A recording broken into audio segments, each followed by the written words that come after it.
tiẹ̀ lọ. yóò fi bì túkà. má wo bẹ́ẹ̀. àwọn yẹ kí tùlùkà. àwọn yóò kúrò ìjùkà. wàyẹ̀ mukuru náà wàyẹ̀ mukuru lọ́hùn wàlọ́hùn khairul makirin. wọ́n ṣe gbogbo eléyìí afọwọ́ bàbá aráwúrọ̀ wọ́n di pé àpadà azamba ti wá lọ. àwọn azamba ti wá lọ àwẹ̀yìn.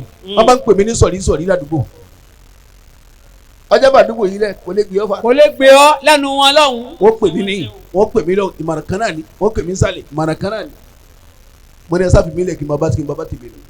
bí àbájọ ti ń kọ́sàjọ tọ́ lọ́hùn. bàbá àdéhùn tí kọ́kọ́ rí ilé mi bá jó yàrá mi nìkan àníná afa yìí dákú wá bí kẹjọ kó sọ̀rọ̀ lọ yàrá mi jóná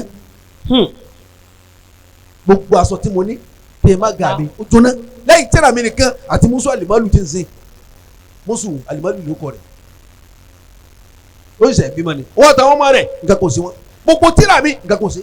Allah.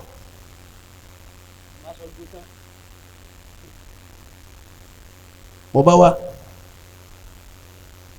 bọ́dà wa kẹwàá ní wọ́n sọ fún àwọn sáà sílẹ̀ wọ́n dà sọ fún ẹ̀ àwọn ẹ má gbé ìṣíwájú àlàjì àgbà wọ́n bá lè bá àwọn kẹlẹ́ bẹ́ẹ̀ lásán sílẹ̀ agbádá sọjọ́ fún mi àwọn àlàjì àgbà bọ́ bá dé ní bá ní kí n sá fọ́sọ táwọn èèyàn fún mi kí n sá kí n fọ́ ọ́ náà kí n tó máa wọ̀ ọ́ bọ́ bá sá bọ́ bá sì í lọ nígbà tí yéé dé wọ́n tún ká lọ tó kù àtòkù tí mi sá wọ́n tún ká lọ.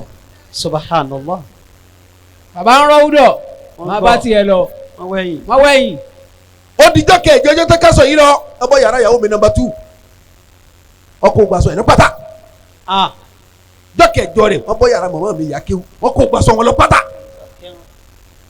kí lẹ ti rí.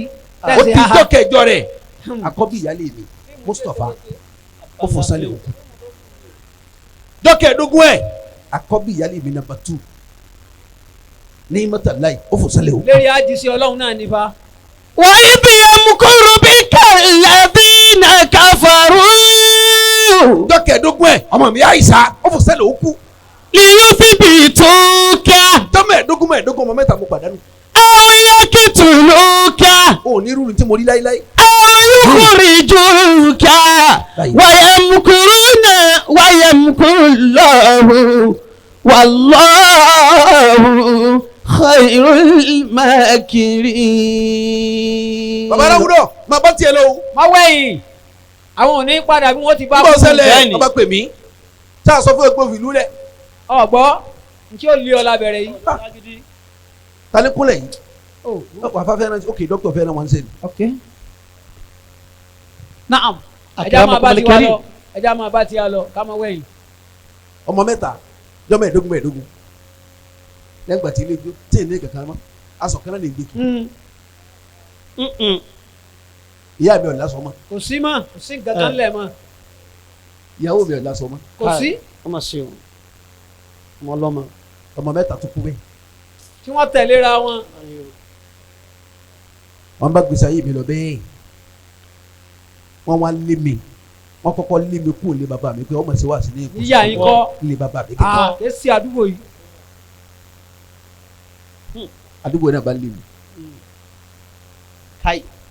kátó wá gbà mí láyè ládẹ́dọ̀ ilé ọ̀gá níjà àti ní òde sùnlé aláṣà lọ́jà gbọ́rọ̀ bí oríta o. àṣewá síbẹ̀ tí èso ogún ọdún. ogún ọdún báwo. ya Rasulallah. táwọn balógun fúlàní tó wá tọrọ mi. bẹ́ẹ̀ni kátó wá kó lọ balógun fúlàní. baba mo di mufasiru 2009 bí Ramadan ìbá di ọkọ̀ ọdún mẹ́tàlá n kò tó di 2010 àkọ́bí mi gẹ́gẹ́ Abdulrahman Tasun baba jẹ́ tìǹbù dára ó fò sílẹ̀ òkú ó di mélòó 2017 Muhammadu Sabiq mo mú wa kí ó ra àwọn alájẹ àgbà ọ̀dà nílé kí wọ́n bá lọ wẹ̀ lódò ọ̀nà bá tó kú bẹ́ẹ̀. wa idh yamkuru bika alladhina kafaru liyuthbituka. máa bá tiẹ̀ lọ. aw yaqtuluka. gbogbo tí ṣẹlẹ̀ pátá. aw yukhrijuka. kó lè wí kìmí kó n bí sí ọlọ́run ni. rárá o síbẹ̀síbẹ̀ adakinni. lónìí wá ń kọ́. gallant. mo ṣe tán wá sí kan lọ́mọ kan kú bẹ́ẹ̀ni Aisha ni inshallah lẹ́gbọ́ kú ẹ̀ dé mo ní ẹdẹ mọ́lẹ̀ lọ́wọ́ àsìná bá dé àwọn àásì tura subhanallah. ikú àsì ìyàwó sì ni ẹ má jábọ̀ de bàbá yìí jẹ́ wá àtijọ́ náà dún bàbá náà tó wá pè mí ó ń torí pé mo jọ́ ọmọ kí wà lájẹ́ ìgbà lówó ìpè mí bẹ́ẹ̀ni ẹ má jábọ̀ de bàbá yìí jẹ́ ẹ̀yin ọmọ mi tàbá sì lọ wá sí ẹ̀rí láàsì ẹ má jẹ́ ọmọ kí nǹkan ṣe wá káì. àwọn ọ̀rẹ́ mi ló sì túrọ̀ ọmọ kí n tó dé